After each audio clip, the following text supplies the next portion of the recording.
Vous vous lancez dans la lecture audio de l'analyse littéraire de Le Bal des voleurs, célèbre ouvrage de Jean Anouilh. Au fil de cette lecture, vous découvrirez dans un premier temps une brève mise en contexte de l'œuvre et son auteur. Ensuite, un résumé de l'ouvrage vous sera exposé, suivi d'une analyse des personnages et des points clés du roman. Une fois ces différents points abordés, il ne nous restera plus qu'à conclure cette écoute par quelques questions qui pourront alimenter encore davantage votre réflexion. L'auteur. Homme discret, Jean Anouilh, 1910 à 1987, travaille d'abord dans une agence de publicité. Mais en 1928, alors qu'il assiste à la représentation du Siegfried de Jean Giraudoux, le jeune homme connaît une immense émotion. Dès 1930, il devient le secrétaire de Louis Jouvet, directeur de la Comédie des Champs-Élysées, une collaboration de courte durée en raison d'incompatibilité d'humeur, mais qui le conduit à écrire L'Hermine, 1932. Ses maîtres, outre Musset et Marivaux, 1000 fois relus, sont aussi différents que Claudel, Pirandello, Shaw ou Molière. Dramaturge prolifique, il range ses pièces en catégories aux intitulés révélateurs, pièces noires, Eurydice, Antigone, pièces roses, pièces brillantes, pièces grinçantes, pièces costumées, pièces baroques, pièces secrètes et pièces farceuses. L'œuvre. Écrit en 1932 et créé au Théâtre des Arts aujourd'hui, Théâtre Hébertot, en 1938, Le Bal des voleurs est estampillé comédie-ballet et entre dans la catégorie des pièces roses. Il se caractérise par son comique grinçant et une vision pessimiste de l'humanité, typique de l'œuvre d'Anouilh. Mais comme dans toutes les pièces roses, l'issue est heureuse. Dans une situation relevant a priori du cliché, Anouilh met à nu le mensonge et la cupidité des rapports humains. Un groupe de voleurs grimés en Grande Espagne s'introduit chez une vieille aristocrate fortunée. Parmi les personnages, tous plus désabusés, menteurs et égoïstes les uns que les autres, deux amoureux se détachent. L'auteur fait ainsi de l'amour le seul garant de la pureté, dans une réalité qui porte plutôt à la compromission. Résumé. Premier tableau. Vichy.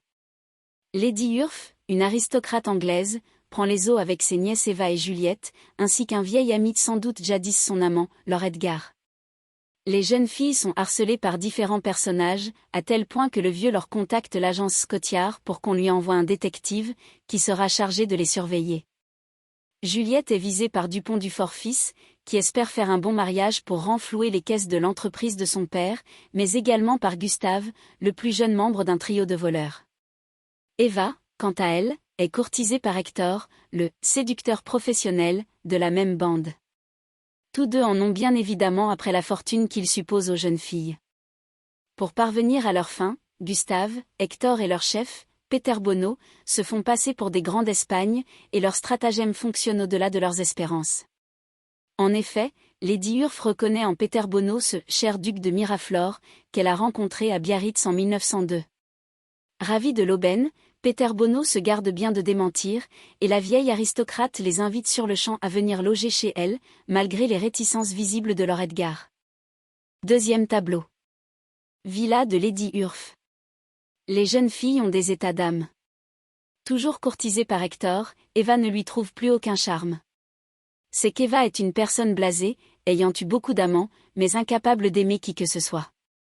Juliette, elle, s'étonne de la froideur qu'elle constate chez Gustave, celui qu'elle prend pour le prince Pedro, fils du duc de Miraflore, refuse de lui promettre un avenir commun. Les voleurs, quant à eux, sont absolument ravis de la situation et du luxe dans lequel ils vivent.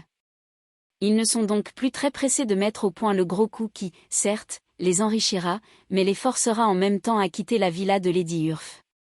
Seul Gustave est malheureux, il avoue être amoureux de Juliette et ne veut plus continuer à lui mentir. Il souhaiterait mettre un terme au plus vite à cette imposture, qu'ils commettent leur gros coup et qu'ils s'en aillent. Les deux autres ne sont pas de cet avis. Lord Edgar se montre très agité, il se livre à des recherches frénétiques dans des tas de papiers. Soudain, il tombe sur ce qu'il cherchait, pousse un cri et s'évanouit. Devant tous les personnages rassemblés, il révèle que le duc de Miraflore est en réalité mort depuis 1904. Face à cette révélation, les voleurs songent alors à fuir, mais Lady Urf fait taire son vieil ami. Ce sont des fadaises, d'ailleurs Lord Edgar est incapable de remettre la main sur le faire-part de décès. Pour changer de sujet, elle annonce qu'on donne un bal des voleurs au casino, le soir même, ils sortent tous, pour préparer leur déguisement. Juliette reste seule en scène. Nous espérons que vous avez apprécié cet aperçu. Pour continuer à écouter ce livre audio sur Google Play Livres, utilisez le lien dans la description de la vidéo.